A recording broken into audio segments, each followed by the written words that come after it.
నమస్కారం NSTV news కి స్వాగతం. నా పేరు సంధ్య. ముందుగా వార్తల్లోని ముఖ్యాంశాలు. కామారెడ్డి జిల్లా బాన్సువాడ మండలంలో బీఆర్ఎస్ పార్టీకి పోచారం శ్రీనివాస్ రెడ్డి వెన్నుపోటు పొడిచారని బీఆర్ఎస్ వర్కింగ్ ప్రెసిడెంట్ కేటీఆర్ విమర్శించారు. బాన్సువాడ అంబేద్కర్ చౌరస్తాలో జరిగిన బహిరంగ సభలో ఆయన మాట్లాడారు. బీఆర్ఎస్ ప్రభుత్వ హయాంలో సీఎం కేసీఆర్ బాన్సువాడ మున్సిపాలిటీ అభివృద్ధికి 625 కోట్ల రూపాయలు కేటాయించారని తెలిపారు. మున్సిపల్ మంత్రిగా ఉన్నప్పుడు బాన్సువాడకు మున్సిపాలిటీ హోదా కల్పించానని గుర్తు చేశారు.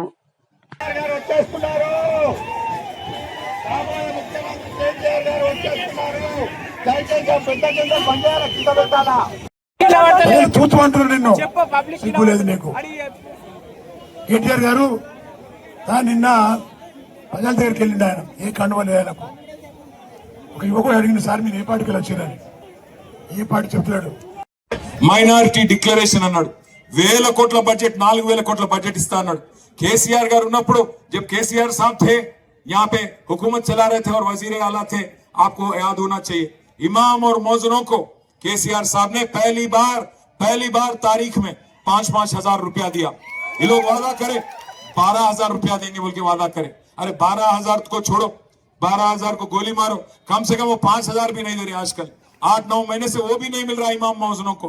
जो अल्लाह के बंदे हैं उनको आज उनको भी चीट करने वाले, उनके साथ भी गद्दार करने वाले गद्दार पोचारम श्रीनिवास रेड्डी जो है, मोकफरस्त आदमी जो पोचारम श्रीनिवास रेड्डी है, उसको सबक सिखाइए. इंशाअल्लाह ऊपर भगवान करे, देर है पर अंधेरा नहीं है. 2 साल इंतजार करना पड़ेगा बांसवाड़ा में, पर मैं उम्मीद करता हूं इंसाफ जरूर मिलेगा. केसीआर जैसे लीडर जिसके साथ इन्होंने गद्दारी की, जिसके साथ 10 साल 1 नहीं 2 नहीं ఏం తక్కువ చేసిండే కేసీఆర్. నీకు నాకు తెలియకడుగుతా శ్రీనివాస్ రెడ్డి గారు 5 ఏళ్ళు మంత్రి, 5 ఏళ్ళు వ్యవసాయ మంత్రి. నిన్ను తెల్లారు లేస్తే లక్ష్మీపుత్రుడు అని పిలుస్తుండే కేసీఆర్ గారు. ఇంకో 5 ఏళ్ళు స్పీకర్. మొత్తం మా అందరికంటే పెద్ద కుర్చీ చేసి మీద కూర్చోబెట్టిండు. బాన్స్వాడకు ఎన్ని పనులు చేసిండు ఒకసారి లిస్ట్ ఇయ్యే. బాన్స్వాడకు 1-2 కాదు, ఎన్ని పనులు చేసిండో కేసీఆర్ గారు చేసిండు. పోచారం చేసింది ఏం లేదు. ఏమేం చేసిండు? ఇగో ఇదే బాన్స్వాడను మున్సిపాలిటీ చేసినాం. ఇదివరకు గ్రామ పంచాయతీ ఉండే, ఆ రోజు నేనే మున్సిపల్ మంత్రిని. నన్నే పిలిచిండు ఒకరోజు పోచారం శ్రీనివాస్ రెడ్డి. పిలిచి అంకుల్ బాన్స్వాడ మున్సిపాలిటీ చేయ అంకుల్ అన్నాడు. నేను చేస్తే ఏమైంది? పైసలు కావాలి కదా మన అభివృద్ధి అన్నాడు. అవి కూడా ఇచ్చిన. నేను ఆ రోజు మున్సిపల్ మంత్రిగా 60 కోట్ల రూపాయలు మొదలు ఒకసారి ఇచ్చిన. అటెంక కేసీఆర్ గారు మళ్ళొక 25 కోట్లు ఇచ్చిండు ఇదే బాన్స్వాడ. మళ్ళా తర్వాత 500 కోట్ల రూపాయలతోని ఇండ్లు, భవనాలు, ఆసుపత్రి, కుల సంఘాల భవనాలు మొత్తం దానికి పైసలు ఇచ్చిండు. 40 కోట్లతోని ఇగో ఈ మెయిన్ రోడ్ మీద డివైడర్, ఇగో చెట్లు, లైట్లు, ఇవన్నీ పోచారం శ్రీనివాస్ రెడ్డి ఇంట్లోకెళ్ళి పెట్టలే. కేసీఆర్ గారు ముఖ్యమంత్రిగా ఉంటే కేసీఆర్ సార్ ఇచ్చిండు తప్ప పోచారం పీకిందేమీ లేదు. నిజంగానే పీకిందేమని ఉంటే మరి కాంగ్రెస్ లో పోయినాక 1 రూపాయి తెచ్చినవా? రేవంత్ రెడ్డి సంకనాకినాక 1 రూపాయి ఇచ్చిండే వాడు. ఎంగిల్ మెతుకులు నీకేసిండేమో, నీ పిల్లలకి వేసిండేమో, కానీ బాన్స్వాడకు రూపాయి వచ్చిందా? మా రైతులకు రైతు బంధు పడ్డదా?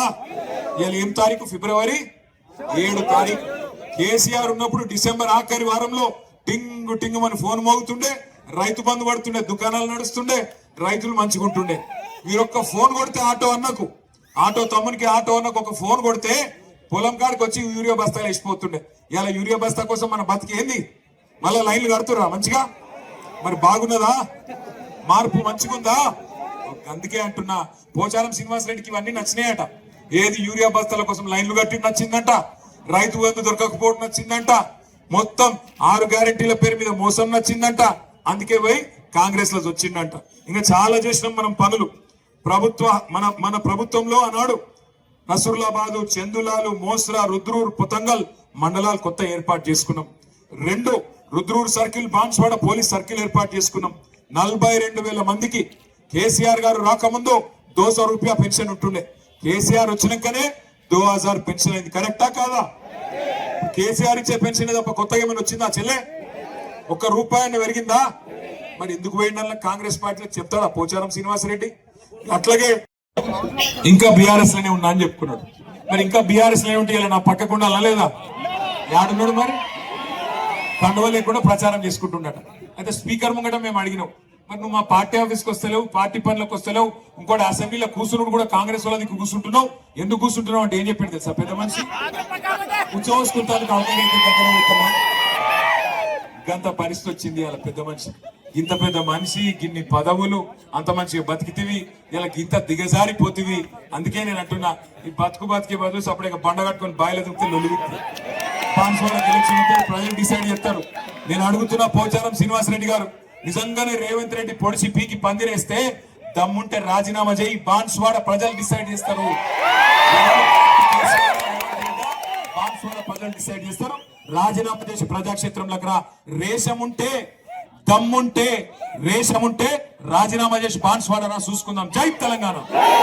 थैंक यू अंदर की थैंक यू. मैं आके फिर आपको आप 11 तारीख जिताए तो मैं फिर जुलूस में आता हूँ, ठीक है ना? थैंक यू, शुक्रिया आपका, थैंक यू. जय तेलंगाना.